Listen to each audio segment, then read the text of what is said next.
mati suri itu apa sih? Benar nggak orang yang sudah mati itu bisa hidup lagi? Apa mati suri itu ada penjelasan medisnya? Yuk kita bahas.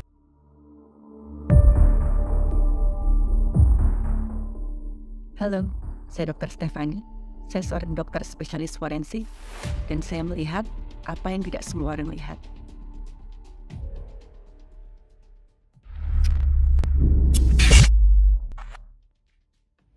Ada satu kejadian penemuan mayat seorang laki-laki di salah satu objek wisata pantai. Laki-laki ini ditemukan pada saat subuh di salah satu sudut tempat wisata yang sepi oleh warga yang kebetulan lewat situ. Korban ditemukan dalam posisi terlentang dan di sekitar tubuhnya itu terdapat beberapa botol minuman keras.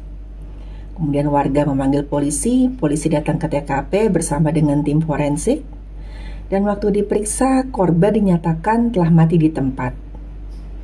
Kemudian korban dibawa ke rumah sakit untuk dilakukan pemeriksaan lebih lanjut. Dari permohonan keluarga menolak dilakukan otopsi. Keluarga sudah dengar bagaimana kronologisnya dan keluarga sudah menerima. Keluarga hanya ingin korban diperiksa, kemudian disucikan sehingga bisa cepat-cepat dibawa pulang untuk disemayamkan. Saat tim forensik mau melakukan pemeriksaan, mereka akan melepaskan pakaian si korban ini. Salah satu anggota tim forensik itu menyadari ada yang aneh di tubuhnya si korban. Dia melihat kalau dadanya korban ini sesekali mesti bergerak naik turun. Seakan-akan korban masih bernafas, tapi gerakannya itu pelan dan jarang sekali. Dan ketika dia memeriksa nadi di bagian pergelangan tangannya, dia menemukan nadinya masih berdenyut, walaupun sesekali dan lemah sekali. Dan saat itu memang korban masih dalam keadaan hidup.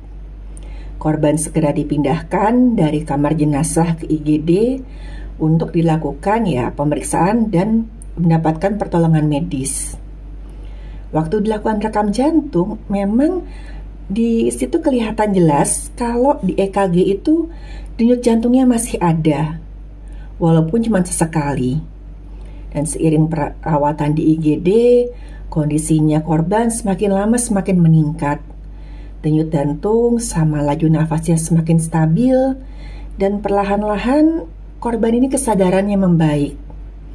Setelah 3-4 jam perawatan di IGD, korban akhirnya sadar dan bisa membuka mata. Ada cerita kedua, itu seorang laki-laki yang tiba-tiba saja ambruk dan kehilangan kesadaran ketika dia sedang makan siang bersama teman-teman kantornya. Beberapa hari sebelum kejadian, katanya saksi memang tindak tanduknya si laki-laki ini agak aneh.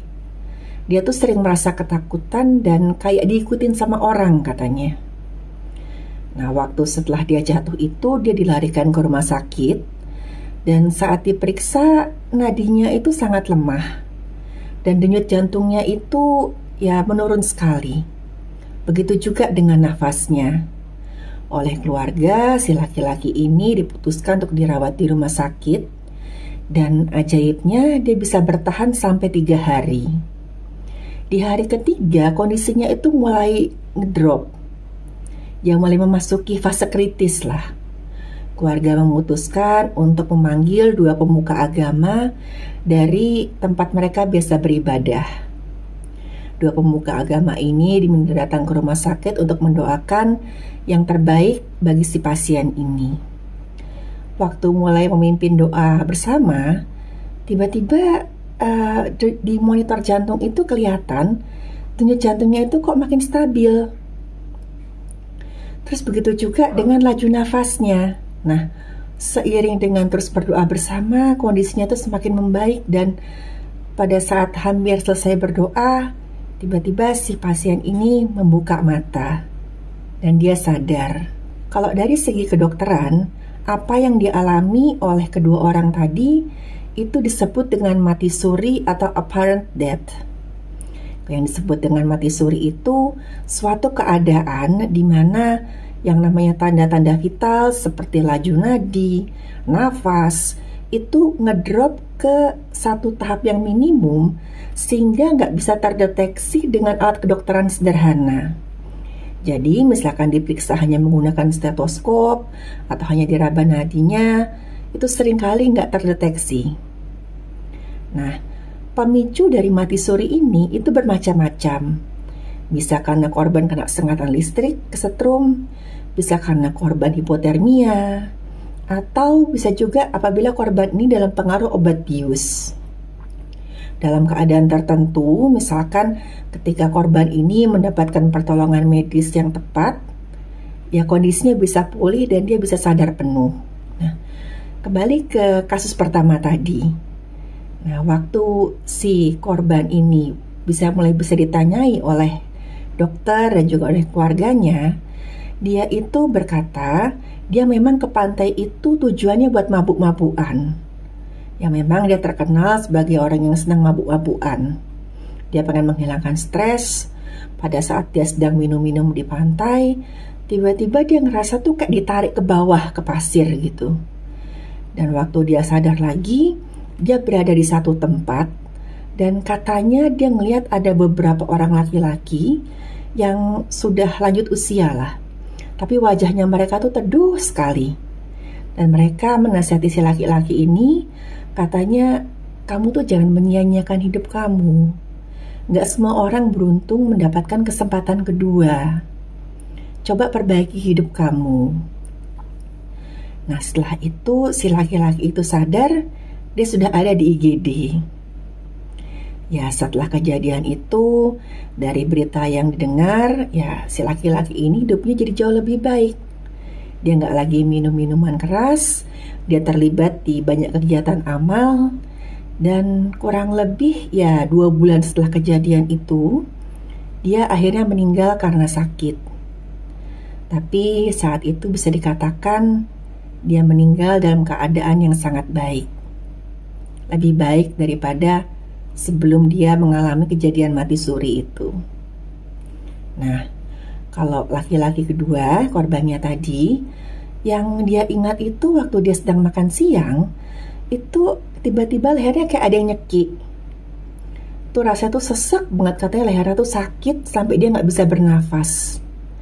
Dan ketika dia sadar, dia tuh ada di satu tempat yang gelap, dan dia ngeliat itu ada banyak makhluk aneh. Itu kayak mau mencoba narik dia itu ke arah satu kegelapan gitu. Karena dia ketakutan, dia coba melawan. Terus dia minta tolong, tapi gak ada yang nolongin dia. Sampai tiba-tiba ada 2 orang laki-laki yang mendekati dia terus membantu narik tangannya buat lepas dari makhluk-makhluk ini. Nah, ketika dia ditarik dan dia kayak entah mungkin gak inget lagi, dia tuh terbangun ada di ranjang rumah sakit. Dan 2 laki-laki yang menolong dia tadi sedang berdiri di samping tempat tidurnya. Ya, laki-laki yang menolong dia tadi adalah 2 pemuka agama yang dipanggil oleh keluarganya untuk mendoakan dia. Ya, setelah itu dia cerita kalau beberapa hari sebelumnya memang ya dia ada persaingan bisnis lah katanya. Dia memang terkenal orang yang ambisius dalam berbisnis. Temannya sebenarnya sudah mengingatkan dia, kamu jangan terlalu ambisius. Bahaya, nanti kalau ada orang yang gak suka sama kamu gimana? Ya tapi dia ngomongnya, alah gampang, kalau gak suka ya bersaing sehat lah. Yang dia lupa, gak semua orang itu berpikiran seperti dia. Kadang ada yang menggunakan cara-cara tertentu yang ya bisa dikatakan belum bisa dijelaskan secara ilmiah untuk menyerang orang yang gak disukai.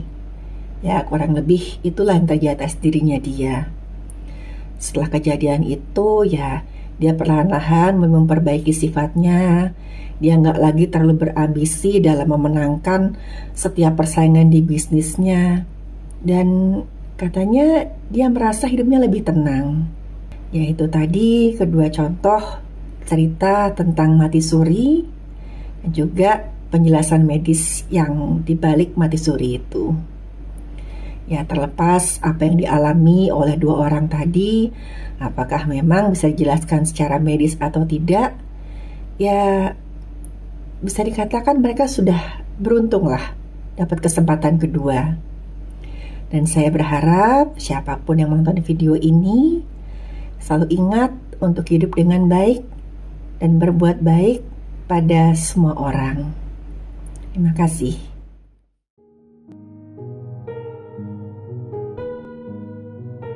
Terima kasih buat yang sudah menyimak cerita saya. Silahkan like, share, dan subscribe.